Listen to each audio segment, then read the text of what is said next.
prometiste darnos tu espíritu de sabiduría y revelación para que conociéramos a Cristo Jesús. No para saber cosas, no para llenarnos de ideas, para que conociéramos a Jesús. Y hoy te pedimos, Señor, que tu Espíritu Santo venga de tal manera sobre cada persona que está aquí presente y cada persona que está escuchando, Señor, estas palabras por cualquier otro medio. Que venga de tal manera tu Espíritu que Cristo sea revelado a nosotros. No el Cristo de las religiones, no el Cristo de las filosofías, sino el Hijo de Dios, el enviado del cielo. Que Él sea revelado a nuestros corazones para que le sigamos. En el nombre de Jesús. Amén. Estaba pensando que pues este día en todo el mundo se está de alguna manera celebrando o festejando la resurrección. En iglesias de todos colores y sabores, en religiones de todos los tipos, se está conmemorando que este es el día de la resurrección. Entonces, ¿cuál es la diferencia? Si usted sale a la calle aquí en Parral y le pregunta a alguien si cree en Cristo, le va a decir, claro, por supuesto, ¿verdad? Él me ha hecho muchos milagros. Y si usted le pregunta a alguien si cree que Cristo ha resucitado, le dice, pues por supuesto, hoy es el domingo de resurrección, ¿verdad? O sea, y sin embargo, esa fe o esa información no ha afectado sus vidas y no hay una evidencia de que eso sea una realidad. Y sí me impactó mucho cuando la pastora, platicando nosotros, me dice, pues el pastor que oró por un muerto que resucitó, y aquí han resucitado un par de muertos, hemos tenido 2, 3, ¿verdad? Luego le platico de eso, pero pues viene y trae al muerto y dice, miren, él estaba muerto, aquí están las fotos de cuando estaba en el ataúd o estaba tendido en la cama del hospital y ya no había pulso y los doctores, etcétera, pero mírenlo, aquí está vivo. Y todo el mundo está ya en aplausos y en júbilo, ¿verdad? Porque ha habido un milagro. Pero cuando Pedro y los discípulos se pararon en el día de Pentecostés y dijeron, Dios ha resucitado a Jesús de Nazaret, pero ¿dónde está Jesús de Nazaret? O sea, no lo traían en su cuerpo físico para demostrarlo. Y entonces, si nosotros o ningún otro puede presentar a Cristo, ¿cuál entonces es la diferencia entre todo el mundo celebrando algo, conmemorando una idea, una fecha, un concepto, y nosotros? ¿Cuál es la diferencia? Una buena pregunta, ¿no cree? Sí. Y el hecho es de que nosotros somos parte de una cultura pseudo cristiana, la cultura latinoamericana. De hecho se le denomina en términos geográficos o de ese tipo de estudios, de que somos una región del mundo cristiana, porque tenemos formas de religión que se identifican como cristianas. Sin embargo, el creer estas cosas a nuestra cultura no parece haberle surtido gran efecto, ¿sí o no? Yo me acuerdo cuando yo conocí a Cristo, yo crecí en esta cultura y yo he creído en Cristo toda mi vida en alguna forma. Pero el día que lo vi, y no lo vi con mis ojos físicos, no quiero que vaya a pensar una cosa equivocada. El día que yo vi a Cristo, todo cambió. Desde entonces lo sigo, desde entonces lo sirvo. Todo lo demás me importó muy poco. Yo quería dejar la universidad, me acuerdo. Yo inmediatamente quería abandonar la universidad e irme a predicar. Tenía que decirle a todo el mundo que Cristo estaba vivo, que la Biblia es verdad, que Dios sí se hizo hombre, que sí murió y resucitó. Yo quería decirle a todo el mundo. Yo quería abandonar todas las demás cosas. Ya no me importaba si no me casaba, no me importaba si no tenía un trabajo, no me importaba si no tenía cualquier otra cosa, ¿verdad? Porque vi a Cristo. Y estos hombres en el Nuevo Testamento habían visto a Jesús, ¿sí? Pero no lo tenían ahí para presentarlo. 10 días antes se había ido al cielo. Entonces yo quiero que nosotros exploremos este día un poco acerca de este misterio de la resurrección. Porque nosotros todos por nuestra cultura estamos indoctrinados con este dato de que Cristo murió y Cristo resucitó y pues, ok, ¿verdad? Pero no pasa realmente de ahí. Pero queremos examinarlo, bueno, ¿de qué se trata y qué efecto produce y cómo es esto? Primero quiero empezar con un versículo que me encanta, perdón, en el Evangelio según San Juan, que dice acerca de Jesús, dice, en él estaba la vida. Juan capítulo 1 es uno de los capítulos más extraordinarios de la Biblia y dice, en el principio era el verbo o la expresión de Dios, y el verbo era con Dios y el verbo era Dios. O la palabra de Dios, todo lo mismo. Este era en el principio con Dios. Todas las cosas por Él fueron hechas. Y sin Él nada de lo que ha sido hecho fue hecho. O sea, el verbo, la expresión de Dios, la palabra de Dios, que es una persona, o sea, es el Padre, y está el verbo y está el Espíritu Santo. Y a través del verbo se hizo todo lo que existe. Y dice, en Él estaba la vida y la vida era la luz de los hombres. Me salto al versículo 14 y dice, y aquel verbo fue hecho carne y habitó entre nosotros. Este es el misterio de la encarnación. O sea, Dios se hizo hombre verdaderamente. Digo, para nosotros, yo he oído, niños, me acuerdo en muchas ocasiones me han preguntado, oiga, ¿cuál es la diferencia entre Cristo y Dios? ¿Que no son lo mismo? Y le digo, no, para nada. No, Dios no salva, Cristo salva. Dios sentado en su trono en la eternidad, en la gloria, Él no efectúa salvación. Lo único que hay de parte de Él pues es un juicio para con el pecado. Para salvar se tuvo que hacer hombre. Y vino y vivió entre nosotros en nuestro propio pellejo, viviendo las cosas que nosotros vivimos. Así que solo es el hombre Jesucristo el que puede redimir. Entonces cuando gente dice, no, pues yo me entregué a Dios, pues todavía no conoce a Cristo. No, es que yo creo mucho en Dios. Pues todo mundo cree en Dios. Hasta los ateos creen en Dios.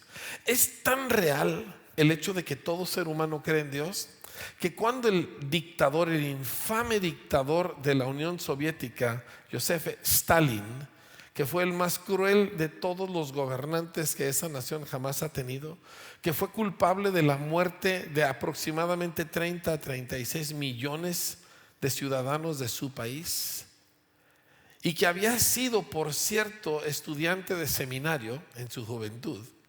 Cuando él muere, la última escena de su vida es que él está acostado en su cama en agonía y levanta la mano en un puño hacia Dios. El ateo no es cierto que no cree en Dios, lo que pasa es que lo aborrece, está furioso con él, pero todo mundo cree en Dios.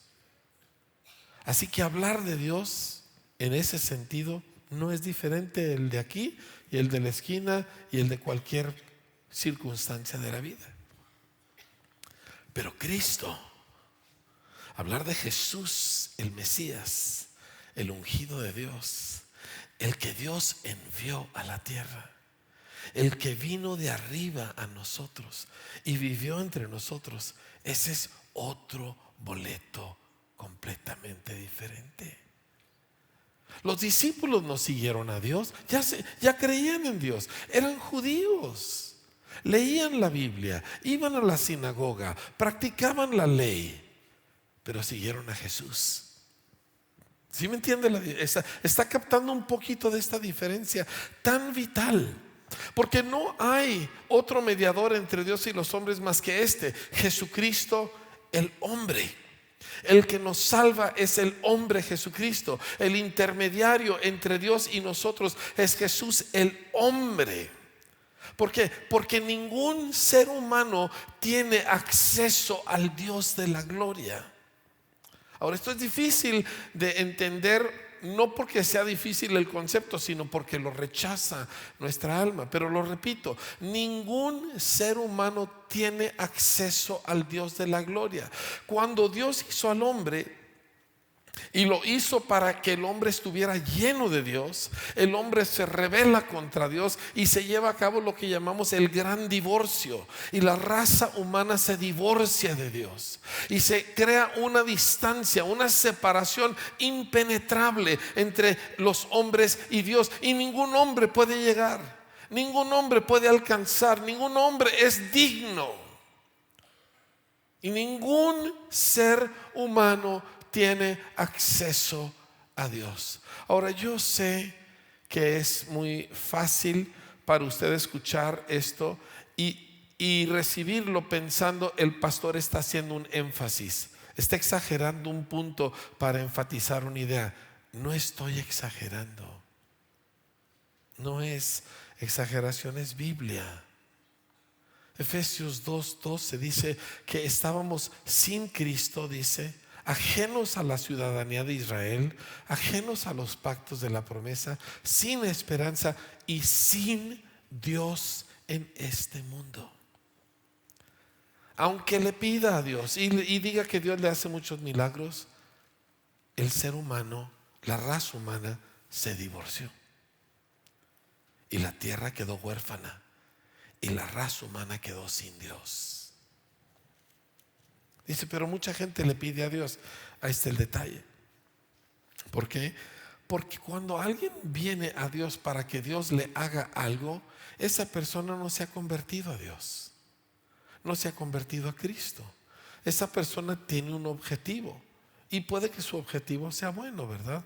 Le estoy pidiendo a Dios que me ayude con esto. Quiero una vida tranquila, quiero lograr mi carrera. Dios, concédeme esto. Y todas esas cosas no son malas, pero no son una conversión. Esa persona no se ha convertido. ¿Sí? Porque lo que está buscando no es a la persona de Dios, a la cual no tiene acceso, sino lo que Dios puede hacer por él. Pero no hay salvación ahí. Y entonces, ya que ningún ser humano podía alcanzar a Dios, porque de hecho el ser humano ni busca a Dios, busca lo que Dios puede dar. Entonces Dios descendió a nosotros. Y la manera en que lo hizo a mí siempre me asombra. ¿Por qué? Porque yo me hubiera imaginado que Dios hubiera venido en un despliegue de gloria, en un despliegue de grandeza y de poder y de majestad y de maravilla, para que toda la raza humana cayera postrada delante de Él y creyéramos en Él. Pero vino de una manera mejor. Yo así me lo hubiera imaginado. Cuando yo uso todos los poderes de mi imaginación, yo hubiera imaginado algo así. Pero Él vino en una manera que nadie se hubiera imaginado. Y vino en el cuerpo de un bebé que fue engendrado en el vientre de una jovencita. ¿Sí? Engendrado por el Espíritu Santo, pero era un bebé en su vientre. Y 9 meses estuvo allá adentro. Y luego nació y era un bebé normal, que tuvo que ser cuidado como cualquier bebé. Y vivió la vida como cualquier otro ser humano. Y me maravillo porque no había en él ninguna característica visible que nos hiciera creer que él era diferente. Isaías 53 dice que no hay parecer en él. O sea, no tenía un aspecto físico, ya sea de rostro o de cuerpo, que lo hiciera llamar la atención. No brillaba cuando andaba caminando por las calles de Jerusalén. No traería aureola como en las pinturas, ¿me entiende? O sea, era normal, no llamaba la atención. En la epístola a los Hebreos, en el capítulo 2, nos habla acerca de esto. Dice así: pero vemos a aquel que fue hecho un poco menor que los ángeles, a Jesús. Diga conmigo Jesús. Dígalo de nuevo, Jesús. Porque este es el nombre que es sobre todo nombre. Yo sé que en nuestra cultura, permítame hacer un paréntesis. Yo sé que en nuestra cultura, nosotros vemos el nombre de Jesús como otro nombre, y en cierto sentido eso está bien, porque en el tiempo de Jesús, Yeshua era un nombre común. Mucha gente tenía ese nombre. De hecho, en el Nuevo Testamento se mencionan algunos como un Jesús el justo, que no era Jesús Cristo, era un discípulo. Y toma un nombre común en una familia pobre, lo acuestan en el pesebre, en un bebedero de animales, lo envuelven en trozos de tela, ¿sí? Y dice: vemos a aquel que fue hecho un poco menor que los ángeles, a Jesús, coronado de gloria y de honra a causa del padecimiento de la muerte, para que por la gracia de Dios gustase la muerte por todos. Porque convenía a aquel por cuya causa son todas las cosas, y por quien todas las cosas subsisten, que habiendo de llevar a muchos hijos a la gloria, perfeccionase por aflicciones al autor de la salvación de ellos. Él tenía que tomar nuestra experiencia, venir y vivir en nuestro cuerpo, tener que comer como nosotros, cansarse, sudar, sangrar. Dios en la eternidad, Dios en su trono celestial, no hace eso. Por eso Jesús es el que salva. Por eso Jesucristo es el intermediario único, ¿sí? Más adelante, aquí en Hebreos, versículo 14, Hebreos 2:14, dice: así que por cuanto los hijos participaron de carne y sangre, Él también participó de lo mismo.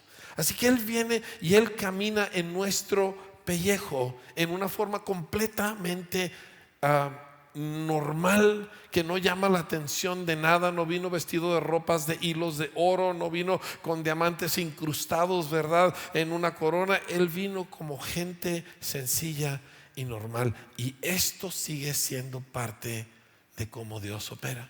Pero ahorita llegamos a eso. Dice: para destruir por medio de la muerte al que tenía el imperio de la muerte, esto es, al diablo, y librar a todos los que por el temor de la muerte estaban durante toda la vida sujetos a esclavitud. O sea, Él venía enviado por Dios con un plan perfectamente camuflajeado, y sin embargo los demonios lo veían al instante, lo captaban al instante y le gritaban como desaforados: Jesús, Hijo del Altísimo, ¿qué tienes que ver con nosotros? ¿Por qué estás aquí? ¿Has venido a atormentarnos antes del tiempo? Sabían que aunque en lo humano no había ninguna diferencia, Él era totalmente diferente, ¿sí? Después de vivir una vida intachable, sin pecado, que eso siempre me maravilla, 30 y tantos años sin un error, sin una falta. ¿Cuántos la regaron el día de hoy? Todavía no llegamos ni a la mitad del día, ya la regó, ¿sí? Regañó a alguien, se enojó por algo, X, ¿verdad? ¿Cuántos la regaron la semana pasada? Levante la mano. La regó la semana pasada. Ni una semana aguantamos, ni un día aguantamos, ni un solo pecado. El único ser humano, cuando Él estaba llegando al final de su carrera, Él le dijo a sus discípulos: el príncipe de este mundo viene, dice, pero no tiene nada en mí. Y el diablo lo tentó en todas las formas que se puede tentar a un ser humano, en lo grande, en lo chiquito, en lo feo, en todo lo tentó, y ni una sola vez logró su intención. Ni una sola vez logró que Jesús se desviara del camino, que Jesús desobedeciera la voz de Dios, que Jesús desobedeciera las palabras de la Escritura. Todos los intentos del diablo se toparon con una pared, y Jesús dijo: el príncipe de este mundo viene, dice, pero él no tiene absolutamente nada en mí. El único ser humano que podía decir eso en toda la historia de la humanidad, el único que jamás pecó. Y le dice a los judíos cuando lo atacan y lo acusan: ¿de qué me acusan? ¿De qué mal? ¿De qué pecado? Y no podían contestarle, porque no había falta en él. Y habiendo terminado su carrera y esta vida vivida en absoluta perfección, entonces se convierte en el Cordero de Dios, puro, sin mancha, que no solamente no tiene pecado, viene y quita el pecado del mundo, y es ofrecido en sacrificio. Y colgando en la cruz todo el pecado tuyo y mío, toda la maldad, toda la mentira, toda la envidia, todas las cosas que jamás se han hecho mal, todo el castigo que nos correspondía, toda la maldición que nos tocaba por causa de tanto y tanto pecado, todo es depositado sobre él y muere. El momento fue... No, la palabra trágico no alcanza ni siquiera a rasguñar la superficie. El Dios hecho hombre muerto. Las regiones de las tinieblas en un júbilo alocado porque habían vencido, lo habían vencido en su desesperación de que no podían contaminarlo, no lo podían corromper, y en su locura de furia, de envidia, ¿verdad? Incitan a los poderes religiosos y a los poderes gubernamentales a ejecutar a este hombre. Y hasta Pilato, imagínense, Pilato era un pagano, era un hombre sin principios, era un depravado de Roma, violento, y él defiende a Jesús, o por lo menos intentó hacerlo, pero no pudo contra el celo de los religiosos y sus amenazas, y finalmente despacha a Jesús a ser crucificado. Y Jesús lleva sobre sí mismo, escúcheme bien, todo el pecado de todos nosotros, y gusta la muerte por nosotros. No más que ahí necesitamos hacer una aclaración. La muerte no se define por el cese de funciones de tu cuerpo, que así es como lo entendemos nosotros. Nosotros entendemos que alguien muere porque su cuerpo deja de funcionar, pero la Biblia no presenta la muerte así principalmente. Esa es una de las evidencias de la muerte, pero muerte en la Biblia es no tener acceso a la vida. Y todos nosotros ya estábamos muertos. Y lo que sucedió en la cruz no fue solamente la muerte física, donde el cuerpo de Jesús dejó de funcionar, sino fue el momento que él dice: Dios mío, ¿por qué me has abandonado? Porque se le cerró a él el acceso al Padre. Se le cerró el acceso eterno que él tenía a Dios, y de repente él está solo, un ser humano representando a toda la humanidad, solo, huérfano, abandonado, maldito por los pecados de la raza humana. Y entonces su cuerpo deja de funcionar, pero ya estaba muerto. Gustó la muerte por nosotros. La muerte no es cuando alguien ya de viejito su cuerpo no funciona y deja de latir su corazón y ya se acabó. La muerte es una raza humana sin acceso a la vida, y Cristo viene y gusta eso por todos nosotros, porque el pecado produce muerte, y la paga del pecado es muerte, y no hay escapatoria de eso. Y cuando hay pecado, tiene que haber muerte. Por eso, con el primer pecado, cuando Adán y Eva se comieron el fruto prohibido, ¡pum!, se cierran las puertas a la presencia de Dios, se cierran las puertas al árbol de la vida, y se cierran las puertas al paraíso, y el hombre queda afuera, muerto para Dios.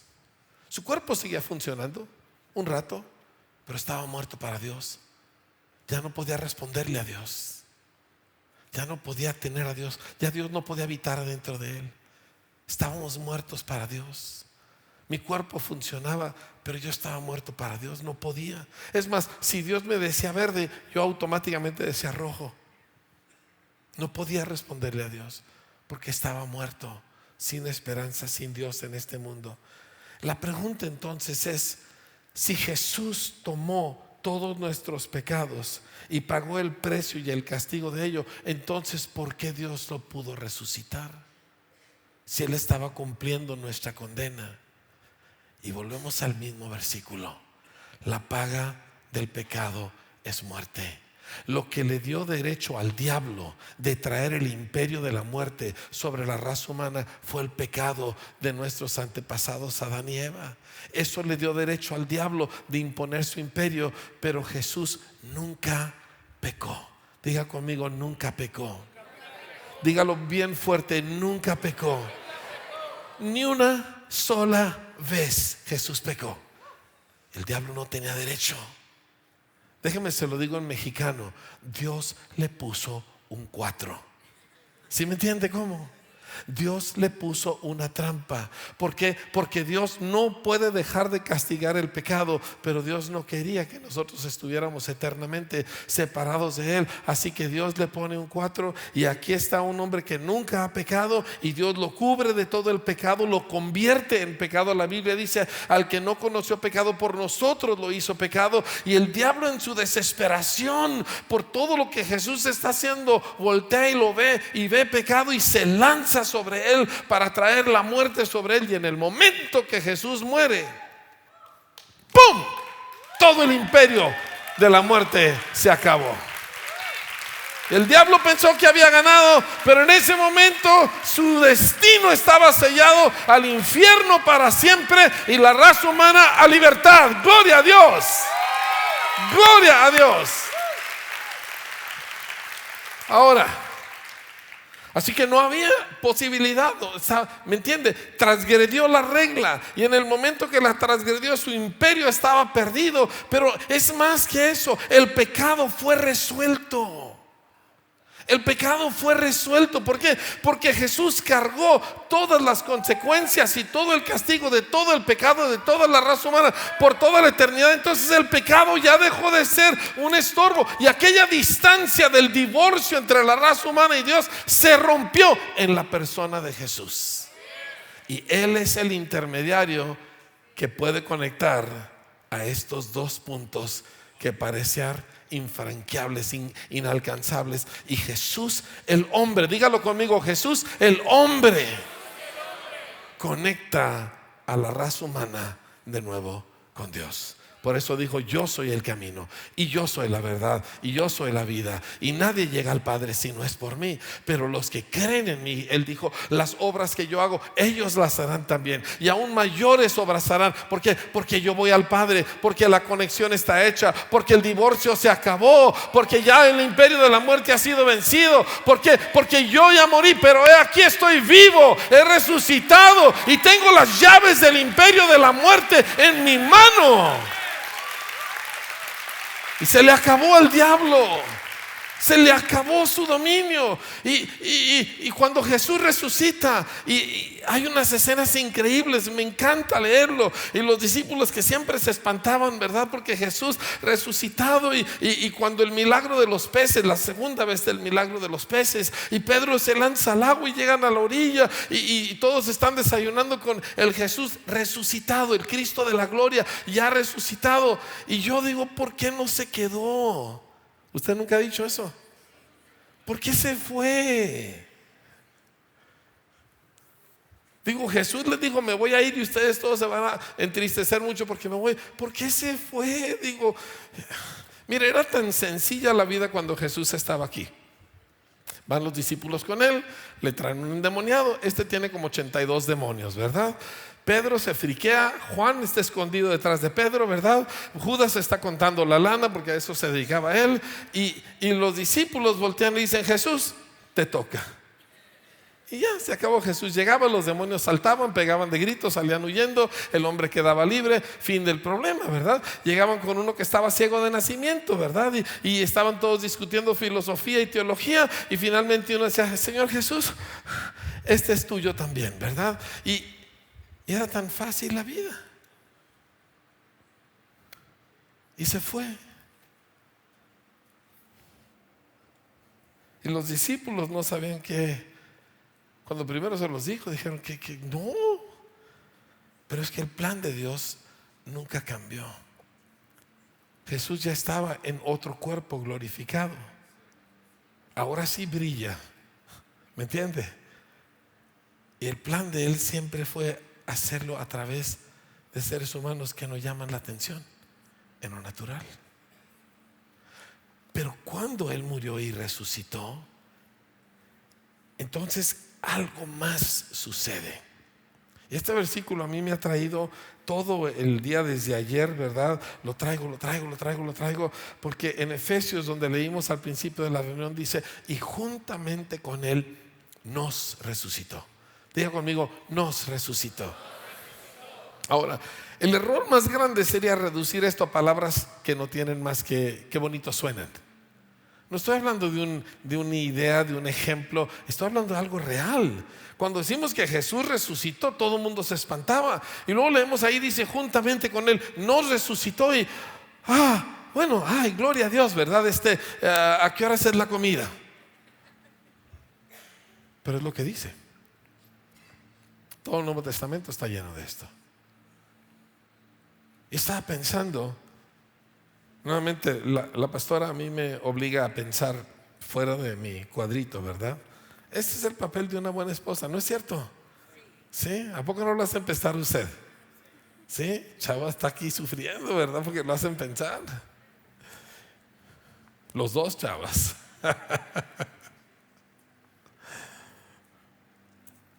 El Señor Jesús no dejó evidencia de su resurrección. Yo pensé, para Dios viajar en el tiempo no es problema. Pudiera haber enviado un par de cámaras de alta definición, ¿verdad? Para filmar la resurrección y seguramente en el cielo tienen video, ¿verdad? De todo eso, pero no dejó tal evidencia. Dejó testigos. Dejó testigos. Nosotros somos la evidencia. Escúcheme, dejó testigos. Ahora, sí dejó más de 500 personas en esa primera generación que físicamente lo vieron resucitado, ¿sí? Pero una vez que ellos murieron, ya no había nadie más que lo había visto con sus ojos resucitado. Pero millones que lo hemos visto, que lo hemos palpado. ¿Por qué? Porque juntamente con Él nos resucitó. Y de repente, así como Cristo fue privado del acceso a Dios cuando estaba en la cruz, y clama: ¿por qué me has desamparado? Y cuando resucita en el poder de Dios, resucita conectado con Dios, resucita. Y cuando las mujeres vienen y se lanzan a sus pies para adorarlo, dice: no me toquen todavía, porque voy a mi Padre. Ya no había separación, ya la muerte había sido vencida, porque acuérdese, la muerte es esa separación, esa falta de acceso a Dios, pero ya no había. Y Él entonces va para allá. Pero cuando Él vuelve, cuando Él nos habla, cuando Él le da a los discípulos las promesas, nos da la misma promesa, el mismo acceso, la misma conexión a nosotros. Gente sencilla, gente que no llama la atención. Gente que por más que quiera llamar la atención, somos normalitos, ¿verdad que sí? Y caminamos por este mundo igualito que Jesús. Pero eso tiene implicaciones tremendas. O sea, escúcheme. Lo peor que podemos hacer es reducir todo esto a portarnos mejor, a ser personas morales, a ser personas decentes. No, lo peor sería reducir esto a vivir como antes vivíamos, pidiéndole a Dios que nos ayude con cosas. O sea, no me malinterprete. Uno le puede pedir a Dios lo que quiera. ¿Por qué? Porque Dios es bueno. Pero eso lo hace todo mundo. Nosotros, sin embargo, estamos conectados. Tenemos un acceso. Y Jesús dijo: la gente que cree en mí va a hacer lo mismo que yo hago. Entonces no podemos nosotros reducir el cristianismo a personas que nos portamos bien, aunque obviamente un creyente se va a portar bien, sino necesitamos empezar a explorar, ¿quién es este hombre que me conecta con Dios? ¿Cómo es? ¿Y cómo piensa? Y empezar a caminar la vida completamente envueltos en la fe en Cristo, en la persona de Jesús. De manera que así como los discípulos que van por el camino y hay un montón de gente con hambre y no saben qué hacer, y Jesús alimenta a la multitud, y nosotros venimos y ante cualquier cosa lo primero que hacemos es que volteamos con Jesús. ¿Qué vas a hacer ahora, Señor? ¿Cómo quieres atender a esto? Mira, Señor, aquí está un endemoniado, yo no sé qué hacer con él, ¿verdad? Y empezamos a hacer nosotros las obras de Jesús y la vida de Jesús, y empezamos a vivir una vida que a los ojos se ve completamente normal. Bueno, sí tenemos 3, 4 bichos raros aquí en la congregación, pero la mayoría somos normales, ¿verdad? ¿Verdad? A ver, diga, yo soy más o menos normal. Más o menos. 2, 3 digan, yo soy bicho raro. No se crea. Viéndonos igual que Jesús. Pero hay una dimensión de nuestra vida que no tiene explicación, que no hay manera de razonarla, de explicarla. Y eso nos mete a nosotros en otra dimensión. Mire, humanamente usted y yo no somos nada especial. Es Cristo que nos da ahora acceso sin límites a Dios, lo que hace la diferencia. No se quede en el plano natural.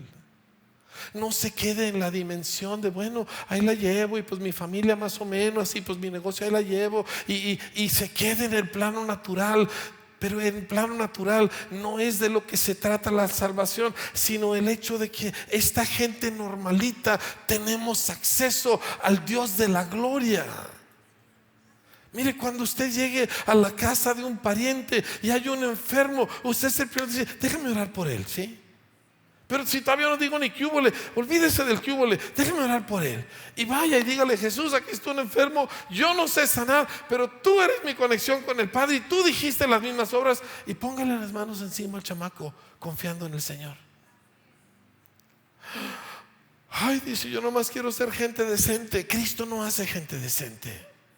Cristo hace copias de sí mismo. Y cuando usted se mete en este canal, yo me acuerdo, recién convertidito al Señor, poco tiempo en el Señor, me acuerdo que me toca hacer una pequeña locura y yo quiero animarlo. Mire, no le estoy llamando que usted haga cosas para llamar la atención a sí mismo. No, quiero que haga cosas porque usted puede invocar a Cristo en cualquier momento de la vida.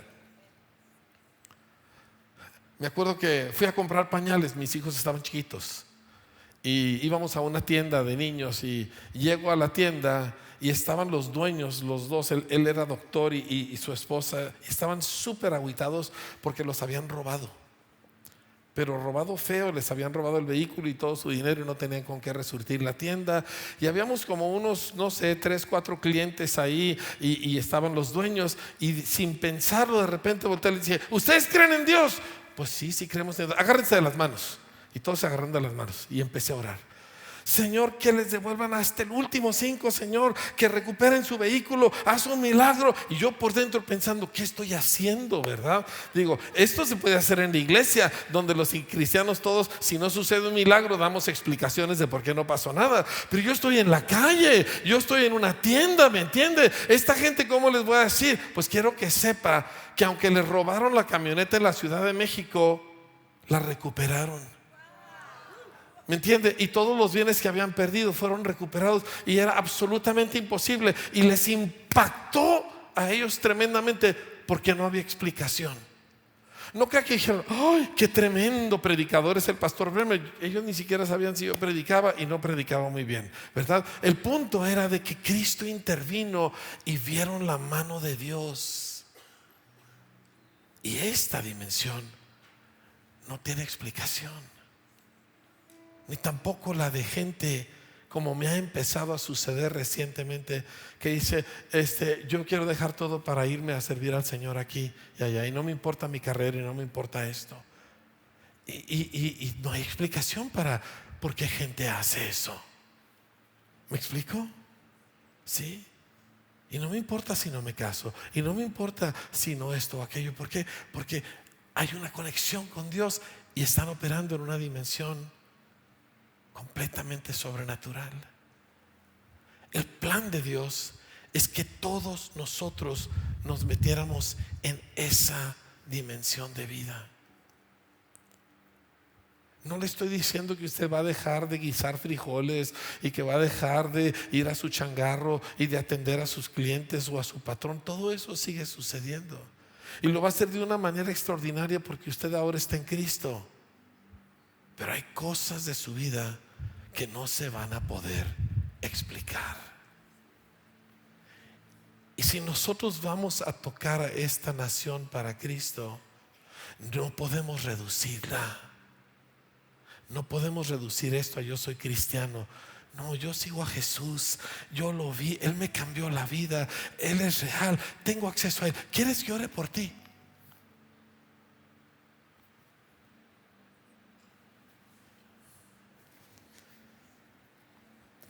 Es que Jesús no dejó evidencia, dejó testigos, dejó gente que lo ha probado. Dice, me da mucho miedo. A mí también. Me da vergüenza. A mí también. Esto es fácil. Todos ustedes son amigos, ¿entiende? Pero se va uno a la calle y a mí me pasa lo mismo. Me subo en el avión y cómo le entro y cómo le entro y cómo le digo y cómo empiezo, ¿verdad? Y todos nos pasa lo mismo. Todos estamos hechos del mismo pellejo. Todos somos débiles, pero tenemos a Jesús y por Él tenemos acceso al cielo donde nadie más tiene acceso. Solo nosotros, solo por causa de Jesús. Entonces yo quiero cerrar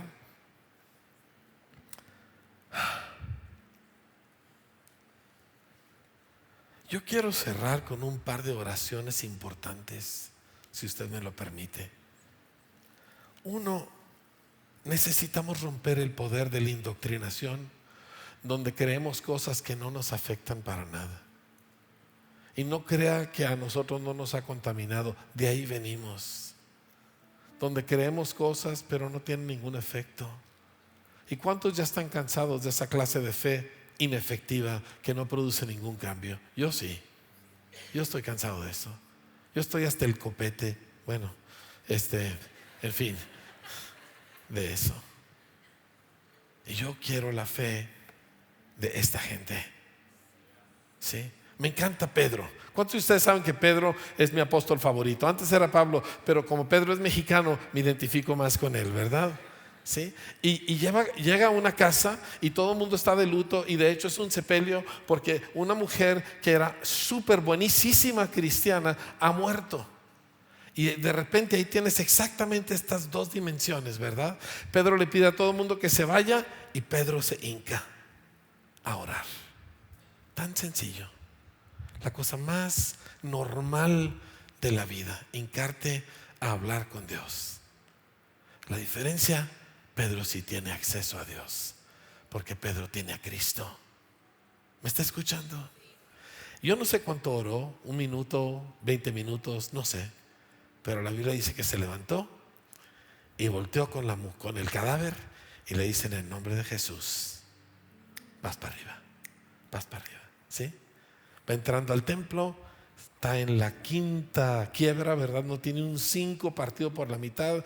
Un hombre le pide limosna y le dice: no tengo ni un 5, pero lo que tengo te lo doy, en el nombre de Jesús.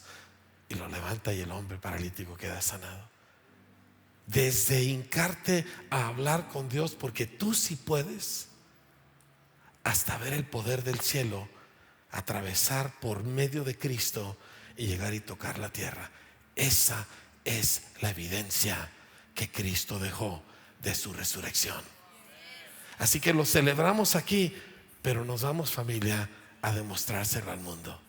Y Él te pondrá los momentos y las oportunidades. Pero necesitamos hoy acabar con ese espíritu de dogma, de creencias que no producen nada. Y luego que Dios haga esto en toda nuestra cultura, México y América Latina.